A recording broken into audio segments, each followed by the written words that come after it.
I researched the most popular reading tips and tricks so that you don't have to. I'm going to show you exactly what the British Council and IDP have to say about these very, very popular reading tricks.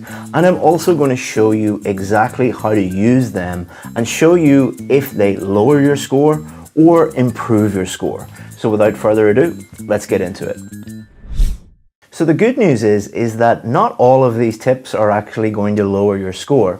The reading tips and tricks on YouTube are actually much, much better than the ones I found for speaking and writing.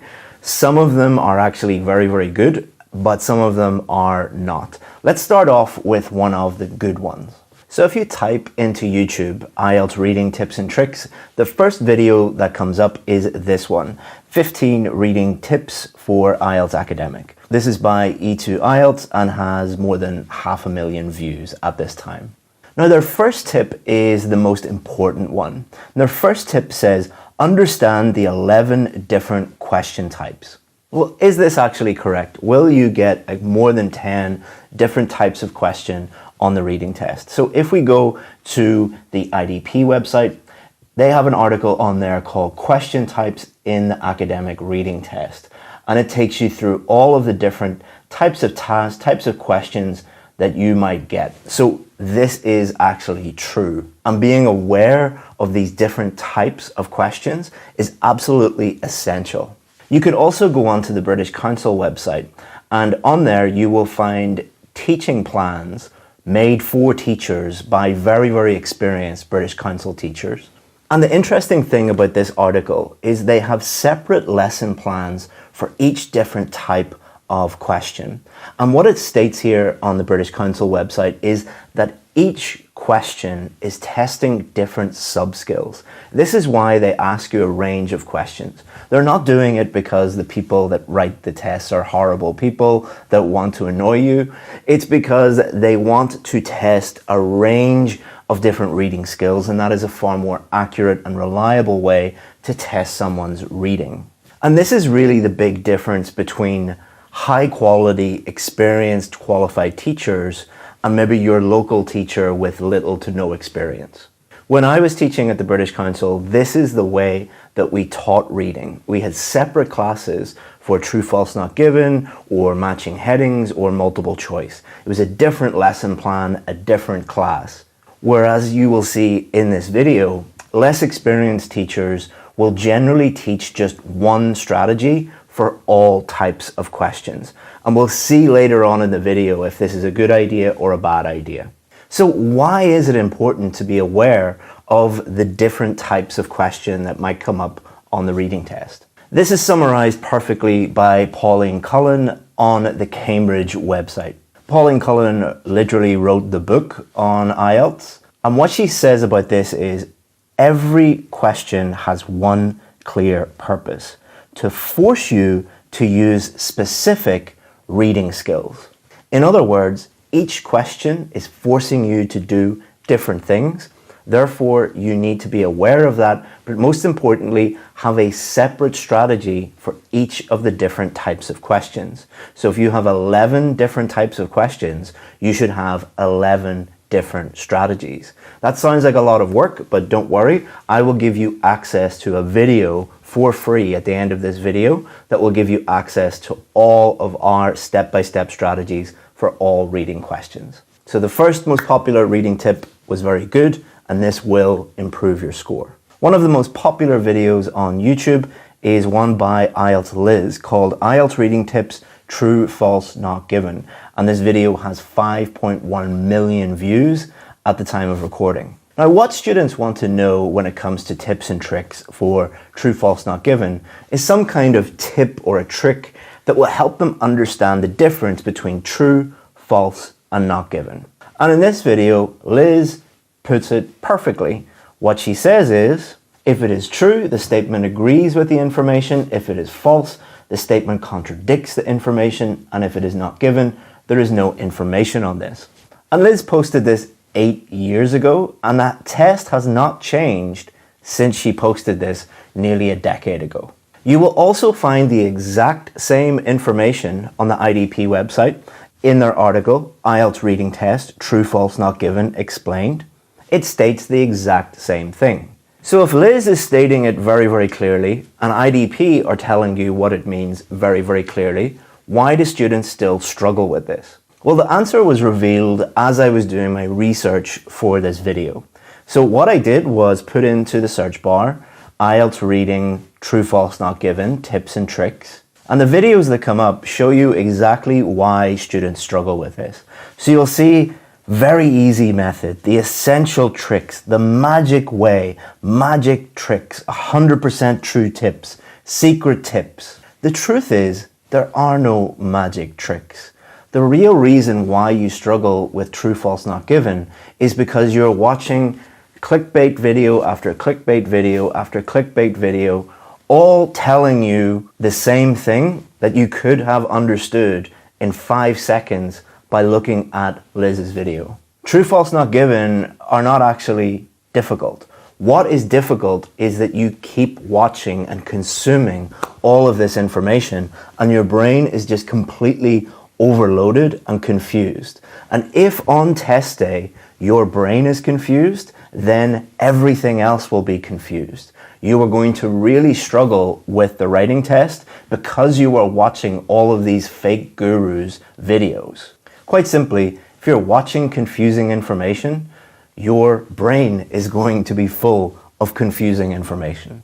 If you want me just to simplify this for you, again, at the end of this video, I'll give you a step-by-step system that you can use for true, false, not given questions that has resulted in a huge number of our students getting a band 9 in the IELTS reading test. Just wait until the end, watch that, apply it to real questions, and stop giving these gurus your attention. The next tip is just having one overall strategy that will help you magically find the answer to any question. And you'll often find that in videos like this. IELTS reading tips and tricks, how I got a band 8. So you'll see lots of people who got a band 8 or 8.5 or 7.5 on the real test, and they'll reveal how they did it. So the first thing that we need to think about is a band 8 actually impressive on the writing test? So I'm not going to give you my opinion, I'm just going to show you data.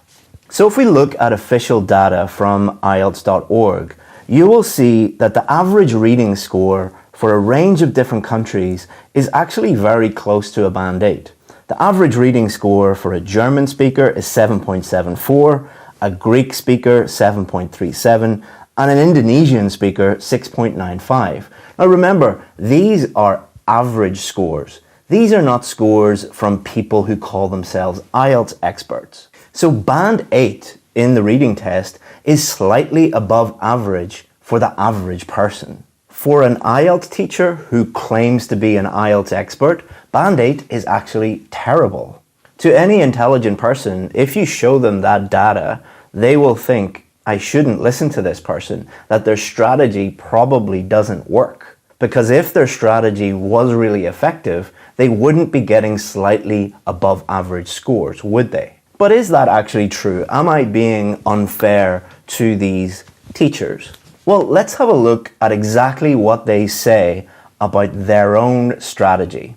In this video with 2.3 million views, they say, usually I read the first question and then I start quickly reading the text, not paying attention to any detail, and when I feel, okay, the answer is somehow here, I slow down. I carefully read the sentence, I read the second question, I resume reading the text. This strategy allows me to finish my reading section much more quickly. So is this incredibly vague strategy actually helpful? Well, we need to go back to the first part of the video where we showed you that at the British Council, they have separate lesson plans for each different type of question. Why do the experienced professional teachers at the British Council do that, but people showing you how they got a band 8 on YouTube do it the opposite way? They have one strategy for all types of question. So let me demonstrate exactly what you should do using real questions. So this is a matching headings question where they give you a list of headings and they give you the text. So we first need to think about what skills are being tested. What sub-skills are being tested? Well, the main thing that they're testing with matching headings questions is, can you understand the main idea of each paragraph? That is why they are asking you to match headings, because they're testing that sub-skill. Can you look at a text and understand the general meaning of each paragraph? Now let's compare that with a true, false, not given question. In a true, false, not given question, they are testing very, very different things. They are testing your ability not to read generally and understand the general meaning. They are testing your ability to read much more carefully, to scan and find the location of the correct answer, and then read very, very carefully in order to understand specific information within sentences and paragraphs. So completely different questions that require completely different strategies. Let me show you. For a matching headings question, because they are testing your ability to understand the general meaning of the paragraphs, that should be your main focus. If you focus in on the headings, you're wasting your time and you're going to get very, very confused. So what you should do first is read the paragraphs. You should not look at the headings until you read the paragraphs. True, false, not given is the opposite. You need to understand specific information, and then you need to scan where in the passage is the correct information and then focus in on that. So you should do the opposite. You should read the questions first. So anyone that tells you that you should just read and see how you feel, and then when you feel something you should slow down and then have a look, and that will help you, they are demonstrating that they don't know what they're doing, not that they do know what they're doing. If they really knew what they were doing, they would get a band 9. They wouldn't be getting 7.5 or a band 8. So never listen to anyone who teaches you one strategy for all the different types of questions. And especially do not listen to anyone who tells you just skim and scan and then you'll magically find the correct answer.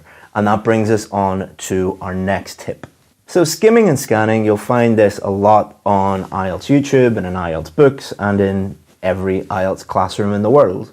But it is one of the most misunderstood areas of IELTS reading. To demonstrate, let's look at a video that has nearly 5 million views called IELTS Reading Top 10 Tips.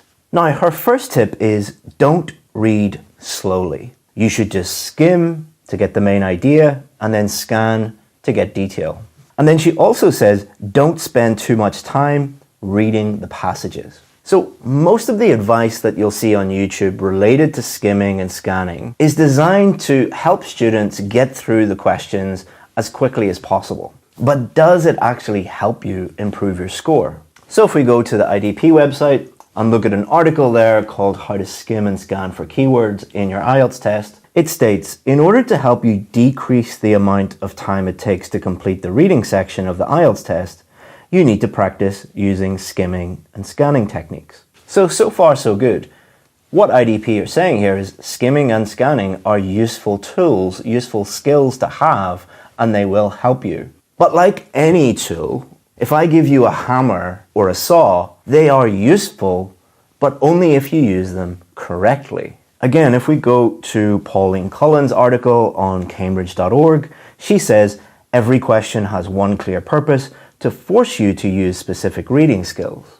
So telling students don't read slowly and don't spend too much time reading the passages is terrible advice for 2 reasons. Number 1, it ignores the most important IELTS reading skill, which is reading for detail. This means that when you find the location of the correct answer, you're not just skimming for general meaning and then finding the location by scanning. You then have to read in detail to understand and find the correct answer. Skimming and scanning just get you to the location. They don't help you find and establish the correct answer. When you're going to do the IELTS test, a taxi takes you to the test center, but you need to get out of that taxi and actually do the test. Telling students just skim and scan is also a terrible idea, because in some questions you will be skimming a lot, in other questions you won't be skimming at all. In some questions you will be scanning a lot. They'll be testing that skill. In other questions, you will not be scanning at all. In some questions, you'll be skimming first, then scanning. In other questions, you'll be scanning first and then skimming. It completely ignores the specificity of each question type. Telling students that all you have to do is just skim and scan and you can just use one strategy for any question, that really helps get YouTube clicks, but it doesn't really help improve IELTS reading scores. So those are the 4 most common IELTS reading tips and tricks, some good, some not so good, and some terrible. There's 2 things that you can do now. Number 1, you can go to this video that has all of the strategies in it, but I would also recommend this video that is going to show you how to improve and constantly improve your IELTS reading score through using techniques and strategies that actually work and have worked for thousands of our IELTS VIP students. So pick one of these. Thank you.